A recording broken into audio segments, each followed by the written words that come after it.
Hello. So I'm from a little place called Georgia. You know, you kind of leave here and go, I guess, a little bit to the east there. So I work at the Georgia Department of Education. I'm going to talk a little bit about that in just a couple of minutes. But before I start, say David, Leilani, thank you so much for this opportunity.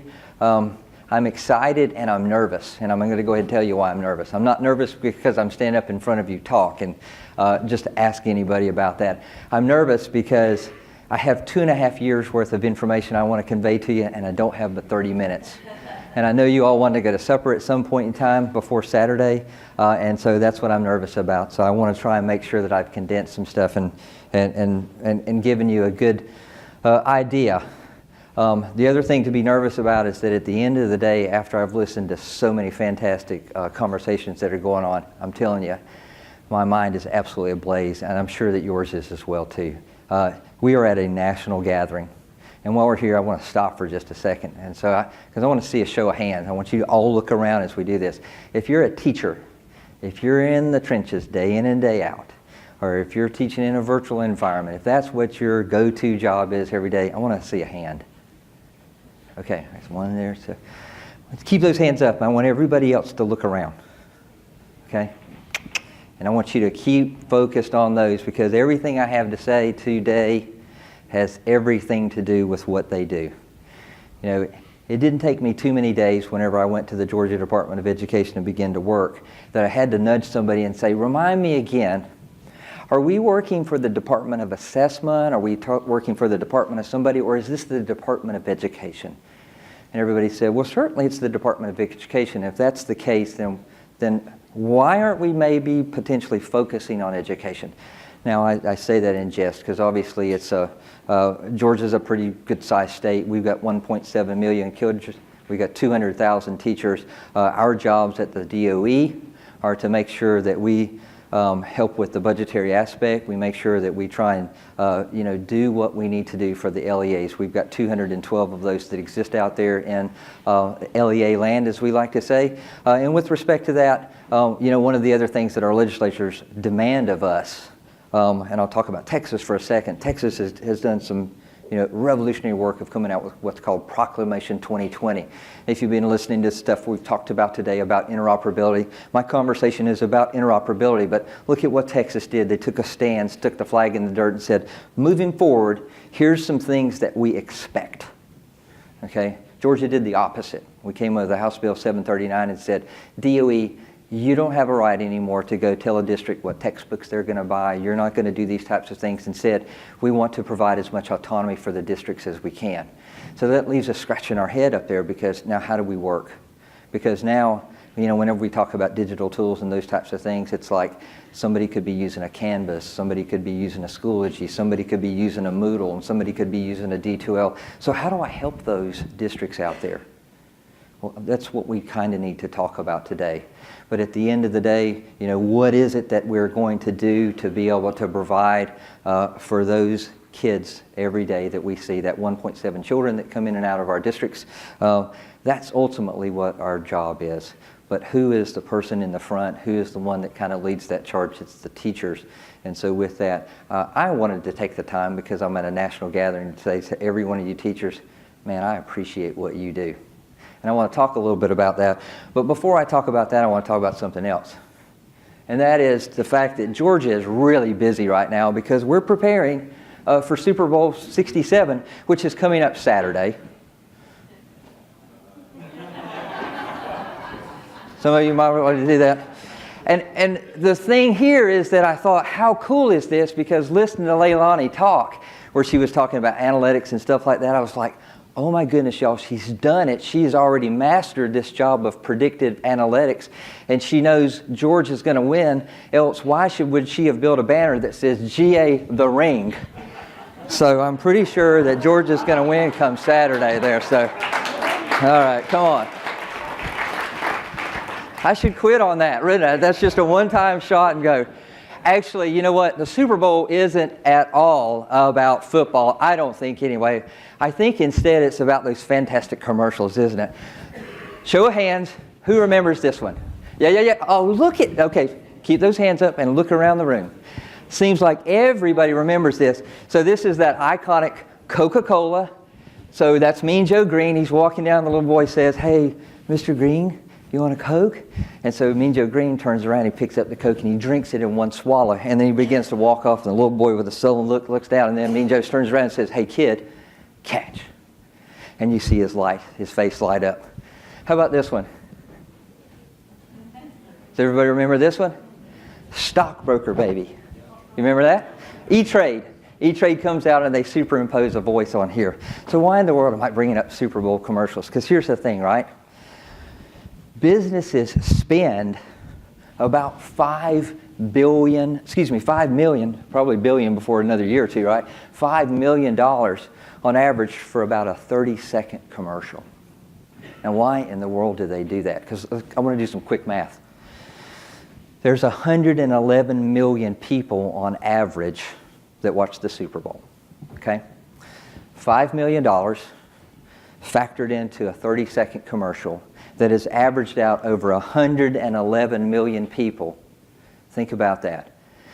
That's, first off, 5 million, 30 seconds, that's $167,000 per second that they spend on that advertising. And now whenever you cost average that over 111 million people that are watching, that's 2/100ths of a penny per viewer per second. I bet you that they put a lot of time and a lot of effort into figuring out exactly what to say so that they maximize in that 30-second time what needs to be said so that I get your attention and I keep your attention, and irregardless, decades later, you still remember my commercial. I think Coke did a pretty doggone good job of doing something along the lines of that. So let's talk. Why does that happen? This guy's name is Herbert Simon. He's an economist.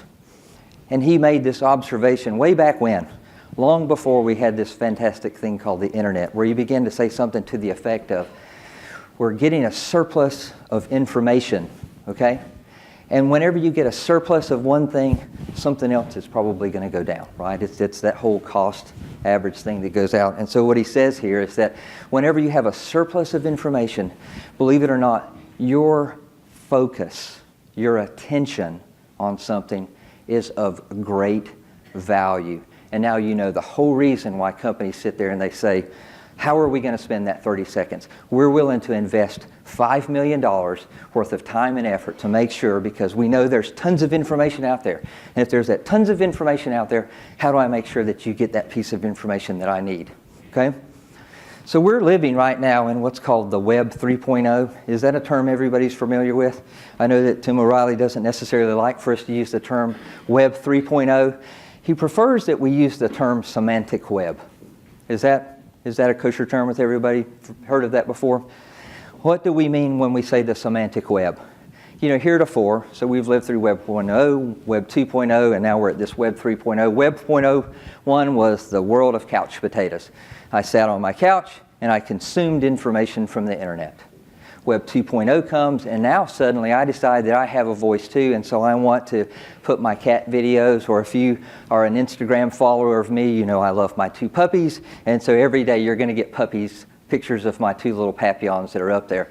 And then somebody said, well, hold on, there's all this information out there, and so suddenly we need to be in a position where we can make decisions on that pieces of information. And that's where the semantic side comes in. And the whole premise behind Web 3.0 is the opportunity for us to look not just the fact that you're consuming information or putting information on there, but now strategically we can make decisions about that. And now, as you and I both well know, you don't have to go as far as just to this most recent Black Friday. The web knows an awful lot about you. I mean, didn't you see that? In the morning time, you're over here on one of these sites and you're viewing that, and then later on that afternoon, you're in one of the social media apps and you're kind of browsing and they bring up this ad. And that ad somehow or another is directly linked to what you were searching for this morning. Now that terrifies my wife. So we can be in the living room, we're talking about adopting yet another Papillon puppy. And so I have a Google Home that's sitting there, and then later on she's on the internet on Facebook and she says, why did I just get an ad pop up about adoption of animals, a pet rescue? And she says, you need to take that technology stuff out of here. It's like, well, honey, it's my job, so no, it's going to be there, but yeah, here's the whole reason why it is. And so from that standpoint, you realize that this is the semantic web, the 3.0. So what had to happen in order for us to get that? So I don't want to go through all of this, but there's a key word that exists right here, and it's called metadata. Everybody knows what metadata is, or do you? If I define metadata, metadata is nothing more than data that describes and categorizes data. And you realize that in order for us to be able to have that, what was once the wild, wild west of the internet suddenly has enabled us to be able to make decisions independent of that. I mean, think about that. Google is great at doing something along the lines like this, yet they own no data. I know that's up for discussion, but that's later on today. But here you have a company that somehow or another has figured through this process of gleaning metadata that I can figure out, that I can begin to make some decisions about that. And so these things, this is what was occurring, and then suddenly what manifests out of that was this thing that we call the semantic web, okay? So I like to talk about this because early in the year I was at a conference for the ADL. ADL stands for the Advanced Distributive Learning. These are the folks that do all the training and simulations for the military and stuff. I like to go visit with them because remember that tomorrow's soldier is today's student. So I need to know what they're doing. And we're very interested in that at the Department of Ed because we have some bases and we know that our children are potentially going to matriculate there at some point in time. So I was listening to a brigadier general who was talking about training and stimulation in the Army, and he stopped suddenly and he threw out his arm. He had this boisterous voice and he said, there's a book by a guy by the name of Kevin Kelly. He wrote it in 2016, and he says, it's called The Inevitable, and he says, I want you to read it. Well, everybody stopped because of his voice, and we all bought the book right then and there. So Kevin Kelly, wherever he was at, had to say, what in the world's going on? Because, 250 people just bought my book. But here's what Kevin Kelly says in his book, and I'll just kind of give you the synopsis. I don't own stock. I've never met Kevin Kelly, although he's on my bucket list of me. But he said something to the effect of this, and he said, you got to stop thinking that society is bringing about technological change. But instead, you got to think about it the other way, and that is that technology now is bringing about societal change. And I'll just use a really brief example of that, of saying, why in the world is an average song about 4.5 minutes? Ever thought about it? Because go back 200 years when Beethoven and all those guys were writing compositions, weren't they like hours and hours in time? What changed? The phonograph. So when the phonograph came out, believe it or not, you know how much information could be stored on that record? You got it, 4.5 minutes. But yet that too is changing, because now you don't necessarily see a song that's about 4.5 minutes. Instead you see it's oftentimes 2, maybe a little bit longer than 2 minutes. What changed? YouTube. YouTube came along, and suddenly if I say, what does the fox say? Everybody in here is going to chuckle to yourself saying, I wasted 2.5 minutes of my life watching that. 9 times. Didn't you? You know it. You're laughing because you know I got you right there.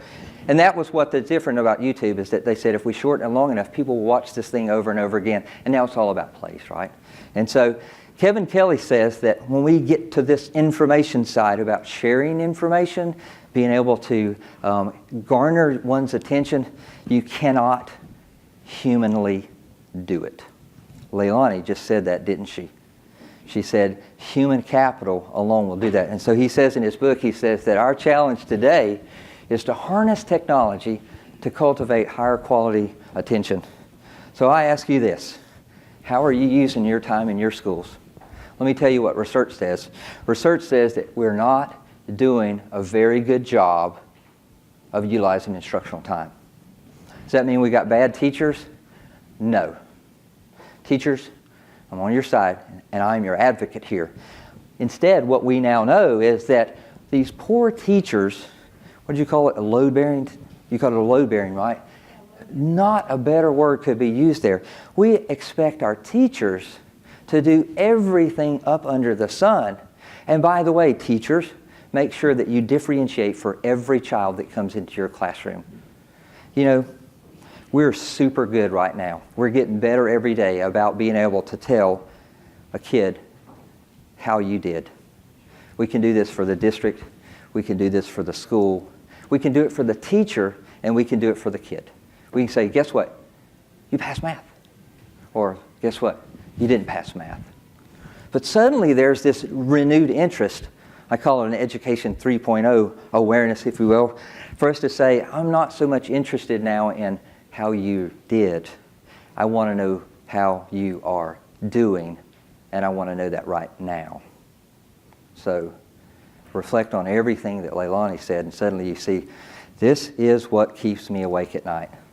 Because I tell you, whenever I see what these teachers are doing, it charges me, and that's where I get the juice for my batteries. Because the flip side is, I promise you, I have never met a mom that said, I kept the good ones at home and I sent you the rest. Okay? So if that's the case, you are no longer allowed to do anything that is less than examples of stellar work that enable our teachers to be able to do the work that we want. And so suddenly you see the whole purpose of what I want to talk about here. So Dr. Thille, who's at Stanford University, says she is a learning science and technology design research scientist. She says that, guess what? Faculty cannot do this job. They simply cannot do this with the current set of tools that they've got. In 1991, again, Dr. Simon said the same thing. He said way back when, now I marked out the post-secondary because this is germane to entire education as a whole. He said, improvement in education will require converting teaching from a solo sport to community-based research activity. And did not Leilani say that very same thing? It's the same thing that I heard whenever I listened to the Joint Chiefs talk about these types of things. And suddenly I'm envisioning in my mind the idea of a SEAL team. Not that I'm comparing the two from that standpoint. If you think about a SEAL team that goes out into the field, what happens out in the field is very small compared to the massive analytics. So there's this big control room in the back. When are our classrooms going to be able to be doing the same types of things? This is what we're marching towards, right? And so I was talking with a former superintendent of mine one time, and I was complaining to him. I said, Dr. Brown, we have given the schools bandwidth. We've given them a meg of bandwidth. So we had a 3 gig pipe for a 3,000 district school. That's pretty doggone good if I say so myself. And I said, Dr. Brown, we've given them technology. We've got a device for every kid. And on top of that, so we're beginning to look at curriculum. Where is the resistance? Are our teachers not the right ones? And he said, let me stop you right there. He said, Keith, you spend 90% of your time thinking about what's coming and 10% of the time thinking about now. He said, these poor teachers and the school administrators are just trying to get through the day. So come on, give them some slack. And so I thought, if that's the case, then yeah, I'm the one that's responsible for it, and I need to be talking about how I need to better do my job. Marshall Goldsmith, the leadership exec who wrote a big, very bestseller book several years ago, he said something to the effect, and this is where I want you to, if you don't remember anything else, remember this today. He said, what got you here won't get you there. Simply doing more of what's been done before is in no way going to empower us to change what we need to change into the education system. And so with that, let me tell you just a little bit. I don't want you to consume this. Don't worry. When Rob's coming up, we actually flipped so that, because Rob, who's with Safari Montage, is going to talk a little more in depth about some of this. But the Georgia Department of Education, we began to think and synthesize about this idea of saying, what can we do to help teachers? Knowing that situation that I described to you out there, how do we kind of make all this stuff glean together? And so, in essence, trying to follow what was going on with the ADL, we said, we really need to have some type of architecture, some type of schema that we can begin to kind of synthesize some type of plan off. And this thing has really about 4 parts there. You see a part over here that really talks about, what is the end point of this? How do we know that children have learned, and how are we able to synthesize, the events of learning? And that's really critical for us today, because in order to figure out where we need to take a kid next, we need to know out where he's at right now, okay? And then from there we thought, okay, in an effort to do that, we've got to have some way through this metadata stuff of kind of taking all of our stuff and putting it together, and we need to tag that.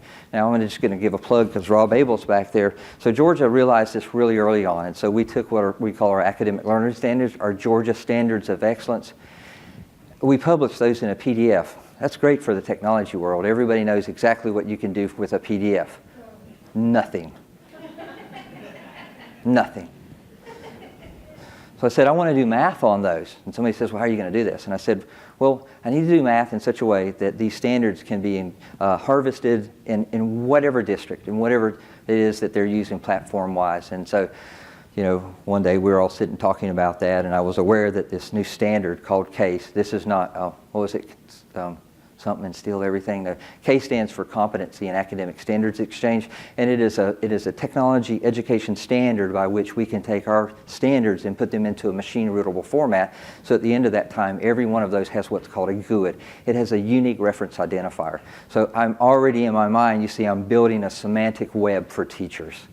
And the first of that is that if we're going to measure learning, in Georgia, we're going to measure that based on our academic standards. And so in order to do that math and be able to do it in real time, I had to have a standard by which I could work. And that was the purpose of that. And then ultimately after that, I said, I need some standards by which we could have all these systems begin to talk one with the other. And so you see that midsection there where I'm talking about learning management systems and content management and some other things about that. And then last but not least, I said, how cool would it be if we could take some type of standards-based reporting and put that together in such a way that it's portable for a kid. You know, two pieces of information I think that kind of drive me day in and day out. And that's that I think there are 3 learning events that I have to capture. Just 3. A student learns or they don't. A teacher teaches or she doesn't. Or there's an environmental issue. You realize, I'm thinking if I can capture all 3 of those, I can pretty much help a teacher out day in and day out, right? So that's what I'm working towards. That's what we're working toward with the Georgia Department of Education. Because at the end of this, what I want to be able to do is build something that's called a comprehensive learner record. I don't think a report card that says you got an A in math is of value. Not necessarily as much as if I could give you an information-rich micro-credential that could transcend your institution that had 3 pieces of information inside of that. Progress, process, and evidence of learning. Because I promise you, what we document a student learning today, it's going to change. So in 3 years, whenever that changes, are you going to go back and say, hey kid, you got to go back and learn all this again? Or should we evaluate and say 70% of what you learned then is still applicable today? Here's where we need to remediate you for 30% of that. Last but not least, how do we get then, if we had a semantic web, how do we get the semantic classroom? And we do that a couple of ways here. The first and foremost is embrace interoperability. Teachers, I want you to know this because I don't expect you to do this. I want everybody else in the room whose job is complete service and what you do day in and day out, I want them to do this. They need to embrace interoperability, and by that, I mean you need to find a standards-based organization and you need to line up with them and you need to figure out what their vernacular is, you need to find out what their mission is, you need to find out what their vision is, because this is what happened in technology through like the IEEE and others, okay? You need to make sure, first, fundamental rule, this work is being done, Rob and his folks back there are just working day and night to make sure this is happening, and it's happening in every 50 states. But your learning standards or your competencies absolutely have to be in a machine-readable format. They absolutely have to be, because we cannot do any of that math that I talked about until they are. And the vendors with whom you work, you're actually going to help them out in the long run, and they're going to give you and deliver for you a better product as a result of that. And then last but not least, if you're somebody like us, Georgia's an OER state, and so the material that, so Jay Heap is our director for Georgia Virtual School. He's back there. He's got a content design team. Everything that we build it up under a Creative Commons license. We give it away. Every state in here, you have harvested our materials at one point in time. And I cry out because I say to myself, you got Georgia content aligned to Georgia standards. Who took in your state and aligned that to your state standards? You don't even want me to answer, but I'm going to. It's your teachers. And that's wrong. Because mathematically and technically we can do that, and we can do that today. It is your responsibility, folks, as much as it is mine. Look at other standards that we have, like LTI and LTI research. We've been really talking about how do we make these things work seamlessly together. It's not a teacher's responsibility ever. You know, the best technology is the technology that teacher doesn't even know is there.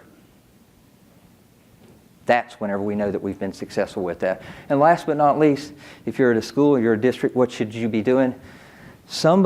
This whole concept that we're talking about needs to be personified. There's been all this talk about that, but I don't think anybody's taken the championship cause of saying, this is my job and I want to bring it home within our district. You need that chief technical standards officer, and then you need to make sure that you're promoting these standards, these open interoperability standards. Same with the next one. And then last but not least, I'm just giving a plug because I know that Rob's back there about this. We're working nationally to make sure that we have a registry that's going to enable us to have, at a minimum right now, the math and the ELA standards that are embedded inside of that. And that is the fantastic work of IMS Global that has been the lead champion behind that. And with that, so here's some information. I like to talk with you all. I really, really do. And know this, I work for Georgia.